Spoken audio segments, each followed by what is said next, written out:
welcome here in Boston. Thank you. So Here it's at hard to imagine we met first time today. Yeah, I know. So this is in person. In person. So we've written 3 papers together, and had 2 events together. So this is happy. We're happy for that as well. But we're here to demonstrate really, okay, what does it mean? Technology in our lives. Well, this is not it. This is not, yeah. So I'm going to give this to you. Yes, okay. Yes.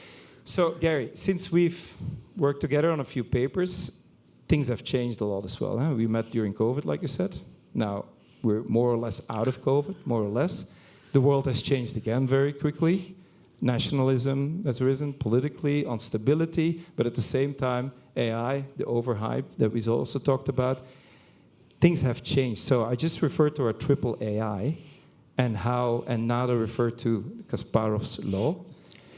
Do you still think the same about this, or with everything that has been changing in the last few years, are there any changes that you see when it comes down to bringing AI now to society, the value that we can get from AI? What's your point of view from your personal experience there?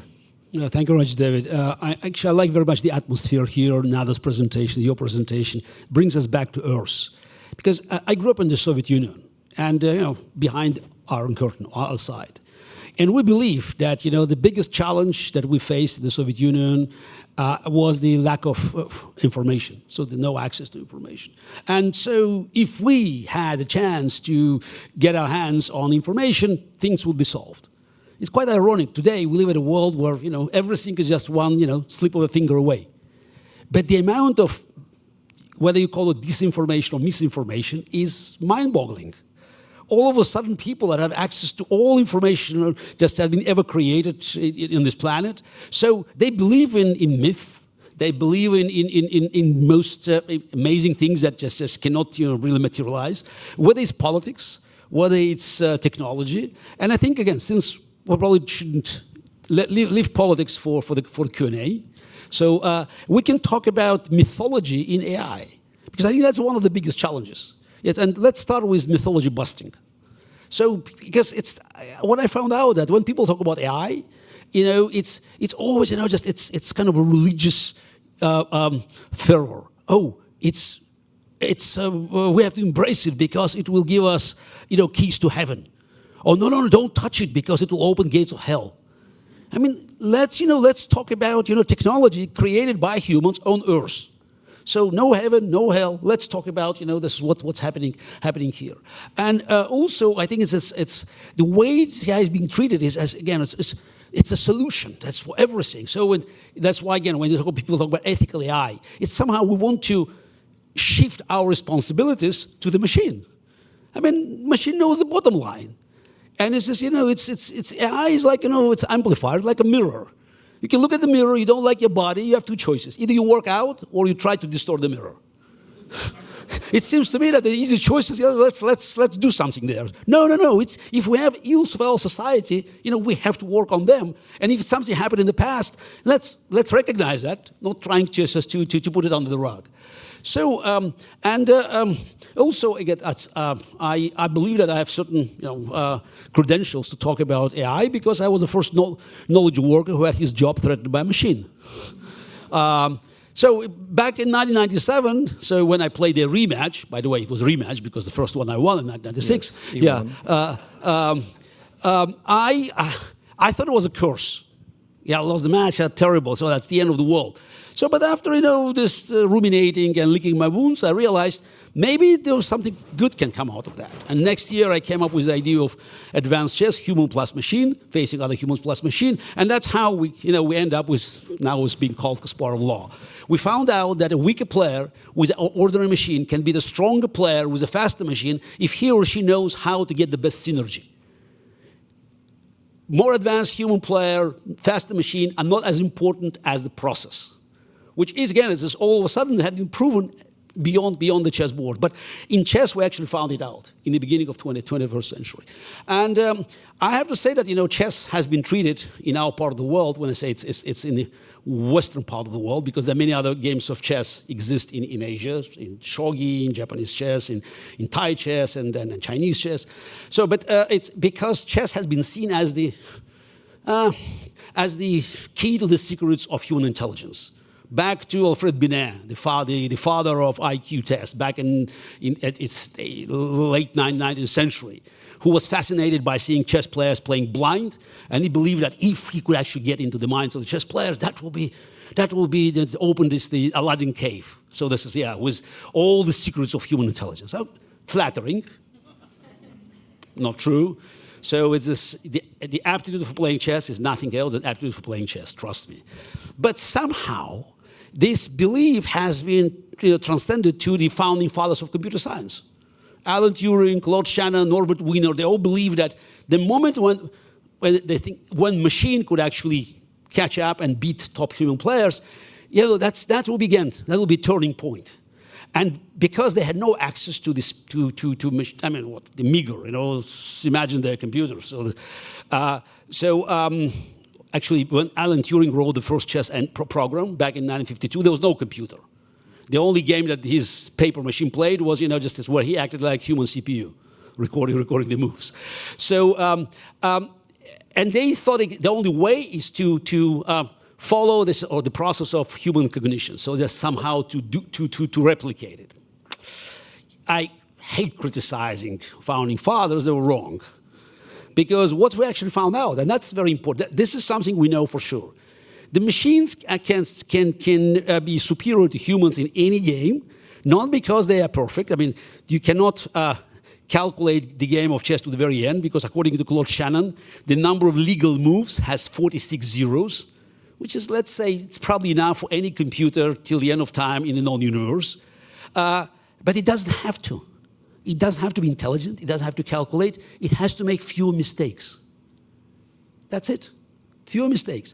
And so this is something that we actually didn't realize when we had to face the machines. But since the idea was there, chess could be an ultimate test. So there were many computers that being introduced to and the one picture that you saw, it's considering the age of the audience, some of you probably had these computers, Kasparov computers, not Sargon, but this is it's back in 1985 in June, just a few months before I became the world champion. So I faced 32 opponents in the simultaneous exhibition.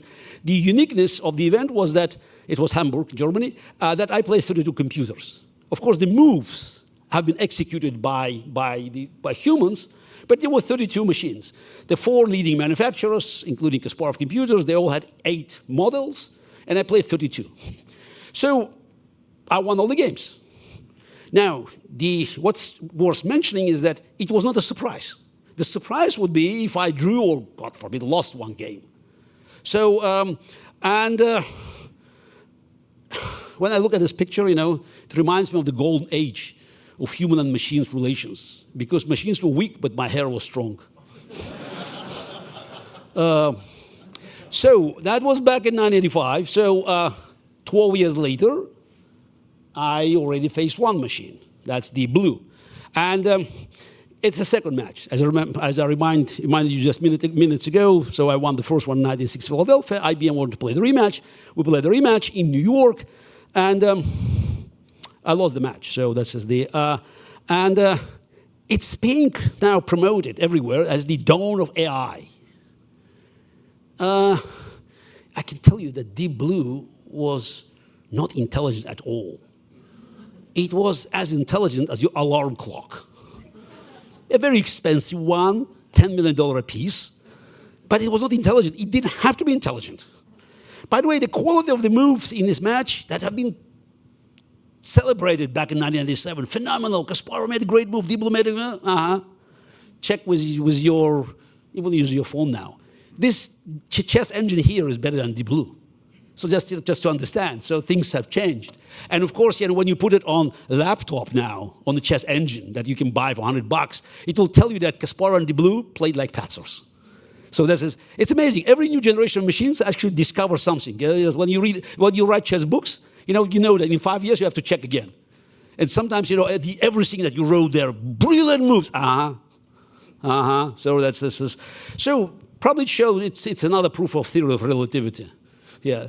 So that's was 1997. As I said, I was devastated. Not because I lost to a machine, because it was the first match I lost, period. Yeah, it's tough, trust me. And I knew that, I was still better. Actually, it was the right assessment. I still probably was a stronger player. But I needed probably more preparation, and I wanted to play the rematch, the rubber match. I won the first one, lost the second one. Let's play the rematch. And again, IBM evaluated it, and Luke Gerstner made a good business decision. So you why can to notice play? that you've gotten over it. Yeah. No, but why? This is IBM. No, my biggest mistake was not, to play a lousy match, but not to ask IBM options because the shares rose 22% in 12 days. That definitely tells you that, there's a limit on my ignorance. Yeah. So I was really upset because they chickened out. So I believe I deserved the match. And they retired the Blue. And did I say the Blue was not intelligent? Yes? Yeah. Actually found a very good job. Making sushi in the Terminal 5 JFK airport. And that's, it took another 5-6 years before, we realized that it would be futile.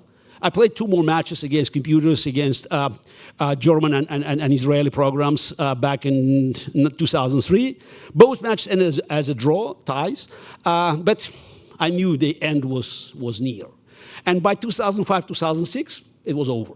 So what we can tell now about any game, because any game can be classified as a closed system with fixed rules. So within any closed systems, machine will dominate. They will go over, and will make fewer mistakes, period. So is it bad news or good news? Actually, I think it's good news because, again, we know our limitations, but we also know that machines are totally helpless, at least so far, to transfer data from one closed system to another one.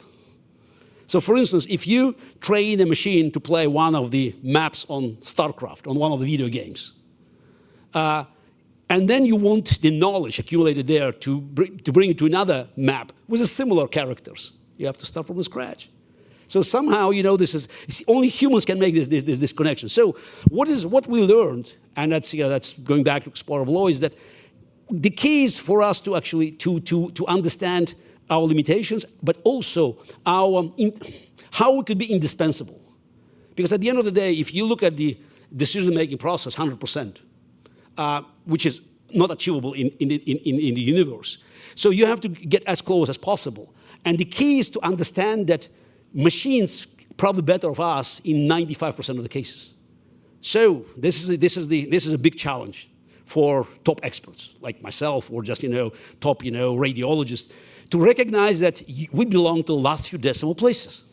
And that's why this is human psychology. That's why an experienced nurse could actually do a better job than a top professor because she will not have the same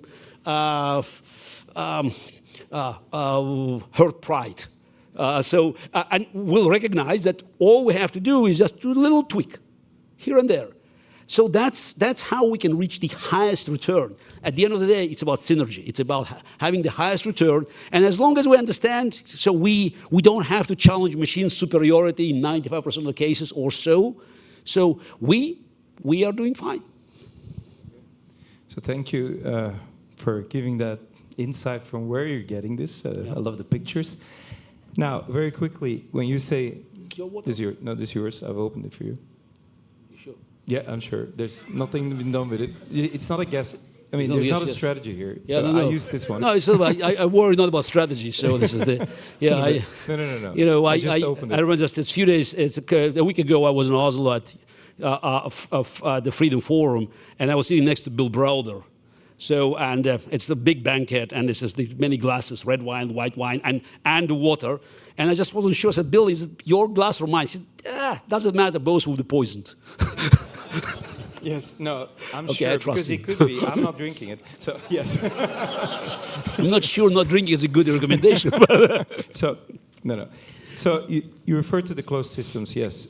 Chess games has a finite number of rules, principles, closed. Now, business, of course, and we're here for a business school, is volatile, dynamic, uncertain environments.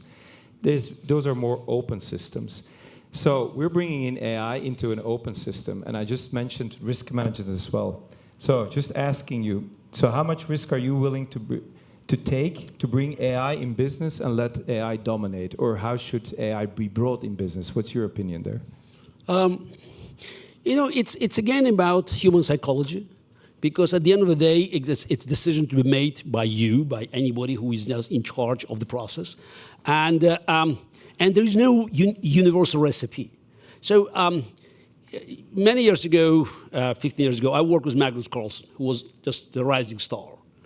And what amazed me about Magnus, who was just phenomenal talent, of course, is that he was the only one of his generation that I knew who could actually resist the pressure of the computer. Because when you look at the screen, machine is the best, and you just want to learn more.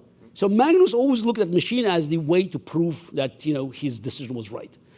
I think this is the biggest challenge in businesses now, that there's so much data available that you can't take your eyes away from the screen. So the advantage comes to the person who can actually recognize that it's time for me to make a decision.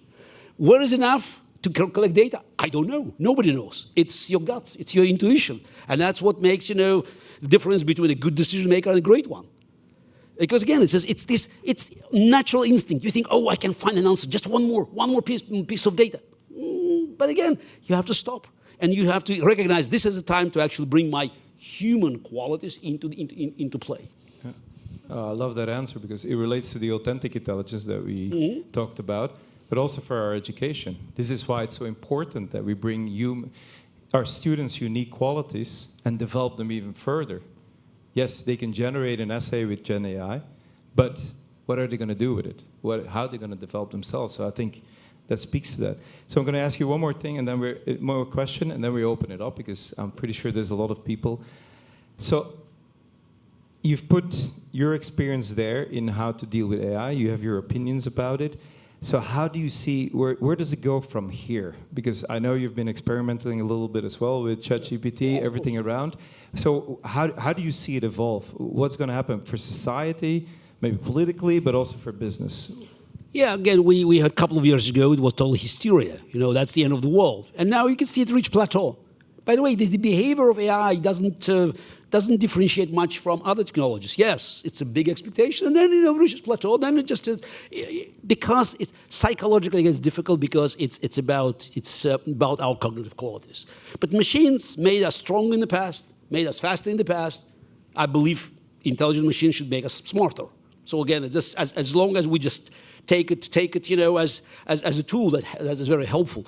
So as for ChatGPT, I prepared a little joke. But it's true, and I wanted to experiment. And of course, the first question I asked.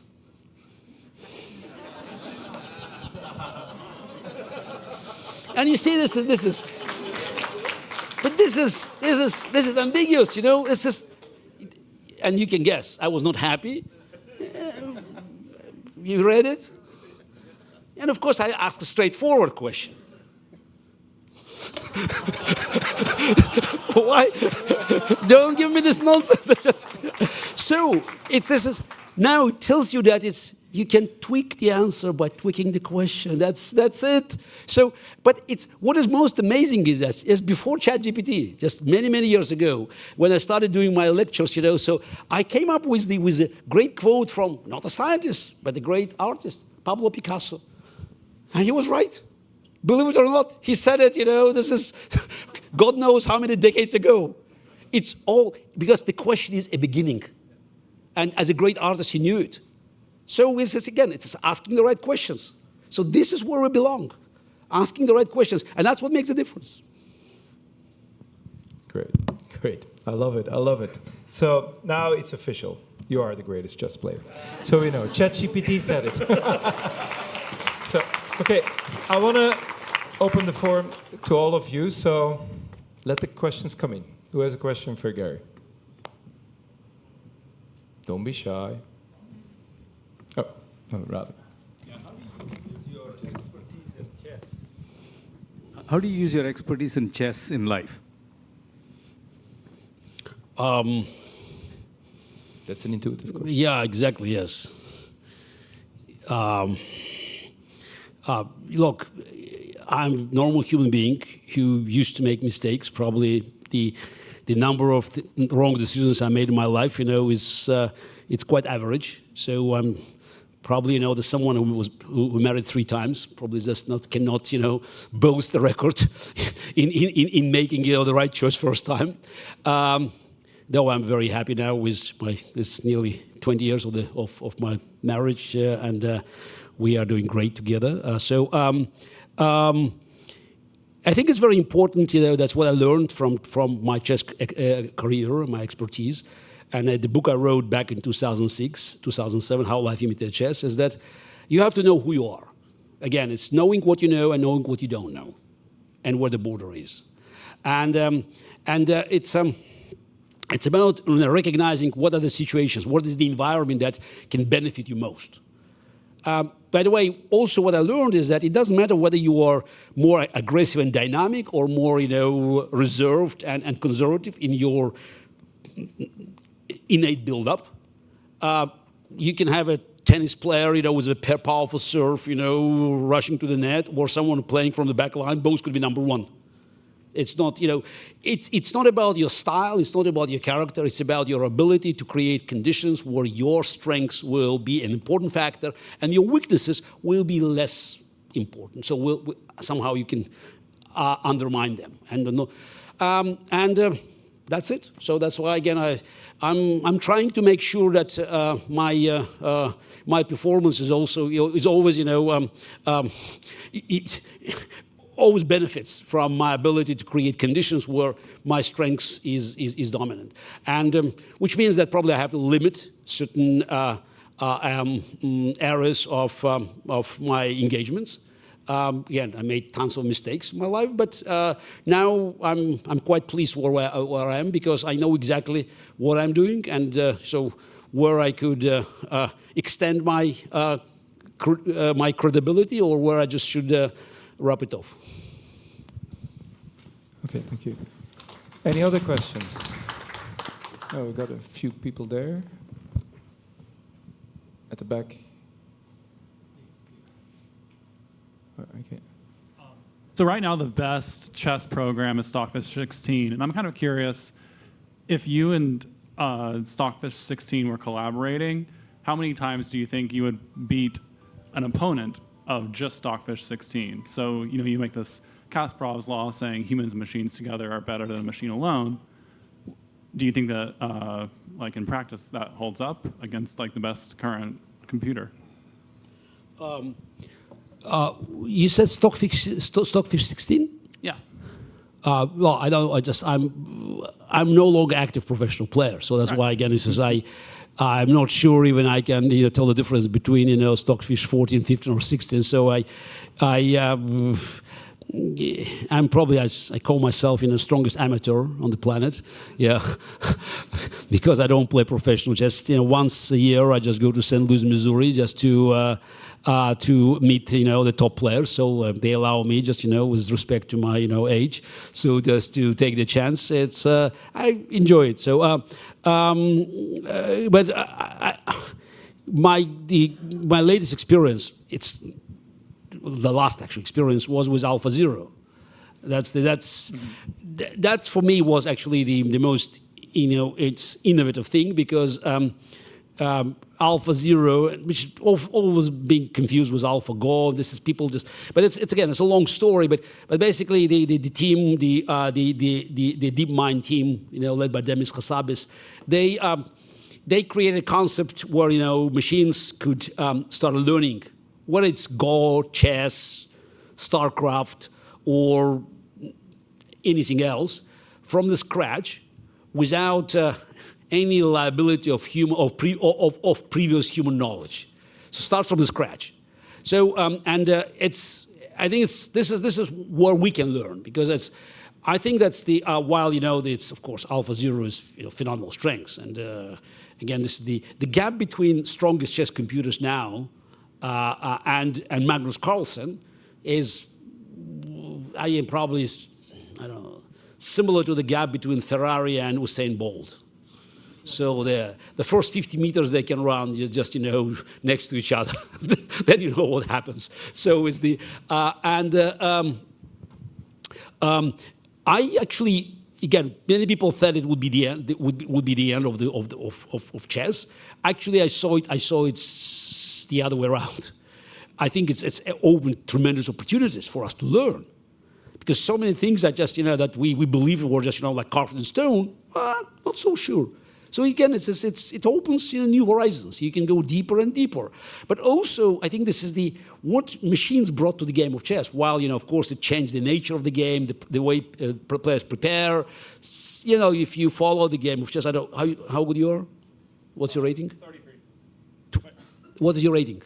1,500. Okay, fine, but you know how to move the pieces, yes, yeah. So you can actually see this. This is how it's changed, because they now avoid sharp lines. They try to play more positional openings, just to not to be surprised, not be caught by opponent's preparation. But it's at the same time it offered a chance for chess amateurs to watch the games without waiting for Yasser Seirawan or whoever, Peter Swidler, to tell you what's happening on the chessboard. You can just look at the board, and somehow it made me feel uncomfortable, I have to say, because when I played Karpov, no matter what we did at the board, even if we made terrible mistakes, nobody could criticize us. Yeah, because it's like there's like priest in a high, it's a high priest in the temple. So, and sometimes we made terrible mistakes, and I remember the grandmasters in commentators in the press room. They would say, "Yes, but we're not so sure." Today, you don't need this. So you can hear people laughing loud. So it's hundreds of thousands of people say, Magnus Carlsen made a blunder. So they don't need just expert opinion. They just look at the computer screen. So I think that while it put extra pressure on professionals, it also created new opportunities for millions of chess fans. That's why chess is more popular now. You have, I don't know how many people play on chess.com, and tens of millions of people. It's because, machines, they somehow democratize the game. And that's why, again, I always think that technology, just brings good and bad. But balance is always in our favor. Thank you. A few questions there. Okay, we got one there. One there, one there. So 4 questions that we have, yeah? Okay. Do you have a favorite chess player as a fan whose games you like? The answer is no, for a simple reason, because I wrote the chess encyclopedia, my great predecessors, and every time I wrote, just every chapter, just about a great player, I had to live through their lives. And I remember just, as I wrote, it was in a volume. It's in the first volume. It was 2 chapters, Capablanca and Alekhine, and it's matched in Buenos Aires. And this is when I wrote about Capablanca. It just I looked through his eyes, and then Alekhine's, and it's somehow I thought that it's my duty to actually to be neutral and just to put on display the greatness of my predecessors. As of today, I simply enjoy watching chess games, and I have to say that Magnus Carlsen performances are just absolutely phenomenal. So I just really, it's a unique combination of many talents, and that's why even with him dropping the official events, so the way he plays is absolutely lethal. So again, as a former professional, I enjoy it very much. I think Magnus has to retire before ChatGPT says he's the biggest one. The best player. Yeah? No? Okay. We'll ask in a few years. Yes. Okay. We have, yes. Hi, Mr. Kasparov. Hi, thank you so much for being here. I'm such a huge fan. I'm the advisor for the Northeastern Chess Club. Am I audible? No, it's fine. Yeah, I just... No, continue. Oh, okay. No, I was just about to ask you, you mentioned about disinformation, which was one. And the next part is you are also huge on human rights. You're also a human rights activist. So where would you draw the line in terms of let's say content moderation and social media? So, you need to censor something, maybe you don't need to censor something. So where would you draw the line in terms of freedom of speech and expression, but also moderating disinformation online? I'm afraid I don't have a simple answer to this question, because basically the greatest challenge that modern democracy is facing. First of all, again, we should definitely see the difference between misinformation and disinformation. misinformation is something that, it's just like, it's interpretation of facts that we may disagree. So, and I don't want to start coming up with certain examples, but clearly, it's more on the ideological side. So there's misinterpretation. But there's also disinformation, which is nonsense. Unfortunately, as we know from every experiment, that people believe, these sensational stories, even if they're totally unfounded, because it's human instinct. It's I saw this a few years ago, the report for MIT lab, social media lab. So that is 70-30. So 70%, it always goes on the side of the sensational news, no matter whether they're real or not, just because people want to be associated with something that they never heard before. And I don't think there's an answer here, because this is, if you try to stop it, so then, I mean, who will judge it? So that's the problem. So I wish I can tell you that's right or wrong, but you will start dealing with my bias. And I have my bias, so that's as any normal human being. So it's, again, you can just fight, case by case. That's what makes democracy vulnerable, but also strong, because it creates various opinions, and that's why democracy is always prevails when you face non-democratic regimes, because it allows you the luxury of making mistakes. So you feel freer. So again, we don't like what's happening, in political climate here in this country or outside. But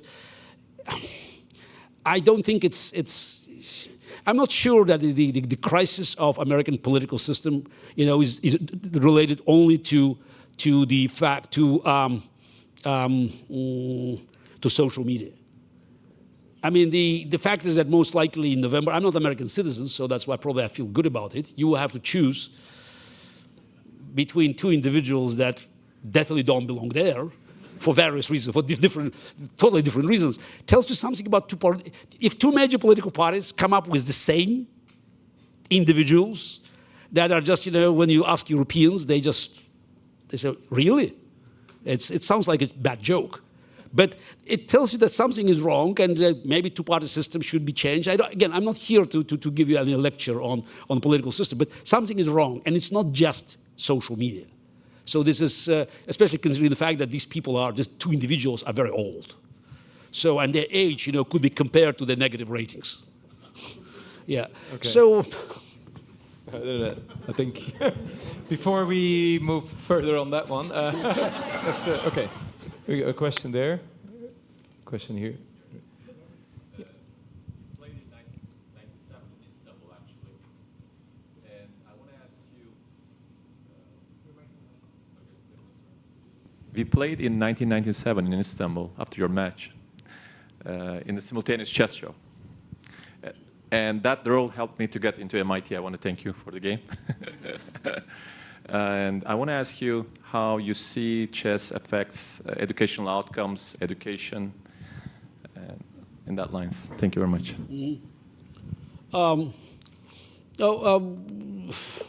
I've been long-time proponent of having chess one or another in the classroom as an important educational tool, for a very simple reason. I think we reached a point where the traditional educational system has to be revamped. We need to make changes for a very simple reason. I always ask people to make this mental experiment. If you have a person, driven by time, or flown by time machine from, let's say, 1880, late 19th century to these days, what this person will recognize. I think only one thing, the classroom. Yeah, so everything else is different. But the classroom is still there. You have teacher as the center of authority and knowledge. Again, which is by modern standards is nonsense. Because every kid in the class, can just swipe, his or her finger on the screen and just learn more in 5 minutes than the teacher could tell him in 1 year. So we have to start, shifting educational system from teaching what to how.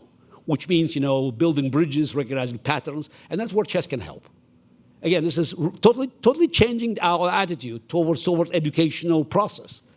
So you need to inspire kids. You have to, again, learn. You have to make them, just feel good about learning. But that's a different process. And that's why I think learning a little bit of chess, just recognizing that some moves that you made on the queen side could have decisive effect on the king side. So that's always helps. And again, it's very inexpensive. So and also it's computer related, which also just adds to the attractiveness of this proposition. Interesting. And then Rick. Thank you very much for your presentation. Really beneficial. One of the things that it's a challenge, I think, that maybe it's not very much represented. If I'm playing chess in a closed system, you actually don't have ethics at play. And I think the introduction of AI into the societal context creates the opportunity for human ethics to be magnified. So when I look at ethics, do you think there's a possibility that where we get into as a society with AI or anything would actually be dependent on the ethics of people who are creating the systems? We have different customs and different systems of evaluating ethics. I don't think our system is different, but if you go elsewhere, we may actually find people that think differently. I view AI as a tool, and I always remind people that humans still have monopoly for evil. So my biggest concern is not AI just getting wild, but it's bad actors using AI to harm us, which, by the way, is happening all the time. So I don't believe that we have to shift this responsibility to AI. So we definitely have to learn from our experience. And again, when you look at this country or Europe, at the world of democracy at large. So we made a huge, it was a leap forward by changing everything, the relations within society. So, and it's very harmonic development, social, technological, political. So again, it's not perfect, but we're moving in this direction. When you look at the other side of the invisible Iron Curtain, you'll find out that they have totally different system of evaluation. I call it evaluation. So that's why, again, just you look at Afghanistan, for instance. So what's happened in this country now? It has been just pushed back to the 15th century. So it's but they have access to the same technology. So I'm very skeptical about AI helping us. It's our duty to fight for values we believe just are important. Using AI for the most effective way to promote our agenda. Also recognizing that unfortunately the other side also may use it to advance the ideas that are very detrimental to our system of our values. The good thing is that, as I already mentioned, is that democracy has an advantage of always, just being in the front line of innovations.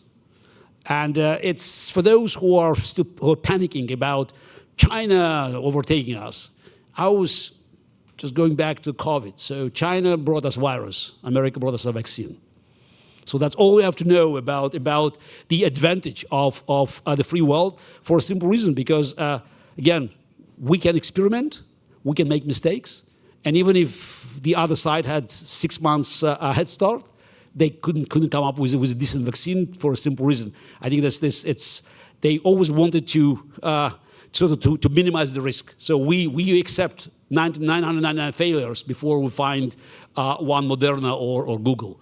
They cannot do that. So again, I don't want us to believe that AI is a medicine for all the ills of our society, but it's an extremely useful tool to advance our agenda. Okay, thank you. Okay, one more question, Rick. Hello? Hi. Thanks for being here for this.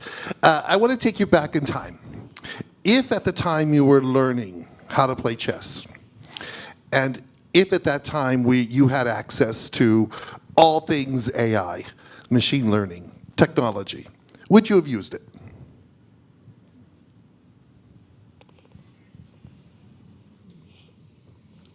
No.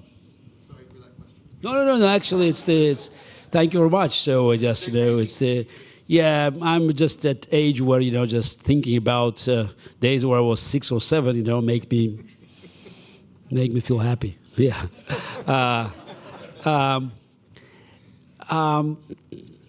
Recently, just I looked through my archives, and I saw my notes. 1972, 1973, 1974, 1975. I grew up in the Soviet Union, as I mentioned, and we had shortage of information, not only on political side, but also chess. There were a few books available, so that's why very often we had to write, the moves, and just because you had to share the book, and I showed it to my kids. My daughter is 17, my son is 8. Just a couple of years ago. They didn't believe it. I mean, that's written. Just I even remember that my coach, it's actually found out that's it's and great gift, gave me the special stamp, for the chess sets. That was manufactured in East Germany. So you could put a diagram, and then just you could put all the pieces. So basically reconstructing the book. In your, it was very the response, especially from my daughter. I mean, it's a hard labor. I said yes, but probably that's why we're used to that. So again, I don't like these experiments with time, but that's what I learned. That's why again, there's certain things I learned. That's again that I cannot change, and I think that's made me and. Made me who I am, and I feel, I'm not saying good, but it's me. You cannot start. It's like a butterfly effect. You cannot start changing things. A little bit here. It's not about tweaks. It's not about it's computer program. It's us. So one of the things that many people in this country, or actually in the free world, they don't understand is the way we have been trained in the Soviet Union. It's just you have to win. And I remember this is back in 1976. First time I played in the World Championship under 16. I was 13, the Soviet champion under 18. So they sent me to France, which was a big deal, by the way, then back in 1976. And I tied for the third place. So this is it's again decent result by the standards. And I remember when I came back and we had a session of Botvinnik School, my great teacher, Mikhail Botvinnik, and he was presenting results. Says, this guy, this. Oh, by the way, yes, Garry went to France and he miserably failed. This is how he was. Yes, miserably failed. Yeah, so so anything short by winning was a failure. So was it good? I'm not so sure, but that's how we were trained. So. Hard work, sitting, just, recording this, I grew up, I typed, I had also East German, Erika, so my first book, it's my articles for the newspaper, I typed myself on this device. That is just, again, you show the kids, so what is that? So it's, actually the biggest effect was I showed a picture of my first laptop to my kids. I can hardly call it a laptop because it was nearly 5 kilos. Some people should remember it's compact, 486, back in 1988. It was actually nearly $5,000. I was so proud because my hard disk, by the way, anybody can remember what was a hard disk of compact 486? What is a hard disk? Yeah, younger, so how? No, it was the size. And I was very proud of it. Size. No. This, I mean, this is the how many bytes? So the storage. Storage? No. That's I'm hard disk storage. 20 megabytes, and I was so proud. This is an extension for another 20. So I came back to the Soviet Union. Oh wow, this is amazing. this is just it. And I showed it to my kids. And this is a laptop. I mean, it just looks like a 5 kilo. And what is it? 20 gigabytes? It's another megabyte. So that's again, we belong to our time. So that's why. When my little one discovered his sister's DVDs, with cartoons, he believed they were frisbees. because this is just, because he doesn't know why do you need it. It's everything. Everything is just with a finger or just, just it's the screen, yes. Okay, I think this is where we're going to end it because we're going to change now towards the panel. We have just one more. Oh, just, you want to show one more thing? Just Okay. one more slide. So just to wrap it off. I'm sorry, just I can't answer all the questions, but I thought it would be good because it probably brings us it's university and it's a serious philosophical debate. So it's a forgotten book of the great man. It's just not a scientist but a philosopher, the founder, one of the founders of AI, maybe the founder of AI. Joseph Weizenbaum, the creator of ELIZA back in 1964. And I think back in 1976, he actually said something which I think nobody understood at the time. Now we can appreciate it.